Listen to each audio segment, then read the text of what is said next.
અરબી સમુદ્રમાં ઉત્પન્ન થયેલું મોન્થા વાવાઝોડું ધીરે ધીરે આગળ વધી રહ્યું છે અને આઈએમડી વિભાગનું કહેવું છે કે આવતીકાલે આ મોન્થા વાવાઝોડું આંધ્રપ્રદેશના દરિયા કિનારે ત્રાટકશે અને તે વખતે તેની ભયાનકતા ટોપ પર રહેશે, એટલે કે તેની ઝડપ અને આક્રમકતા વધારે રહેશે. ભારેથી અતિભારે વરસાદ વરસી શકે છે. આ સાથે આ વિસ્તારોમાં લગભગ 100 થી 110 કિલોમીટર પ્રતિ કલાકની ઝડપે પવન ફૂંકાશે.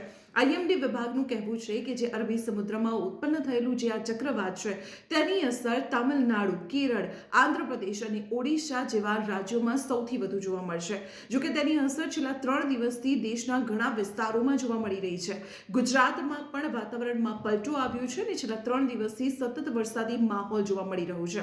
હવામાન વિભાગનું કહેવું છે કે આગામી 30 તારીખ સુધી આ વરસાદી માહોલ રહેવાની શક્યતાઓ છે. ગુજરાતમાં વાવાઝોડાની અસર હેઠળ 40 કિલોમીટર પ્રતિ કલાકની ઝડપે પવન ફૂંકાઈ શકે છે અને માછીમારોને પણ 30 ઓક્ટોબર સુધી માછીમારી ન કરવા માટે હવામાન વિભાગ દ્વારા સૂચના આપી દેવામાં આવી છે.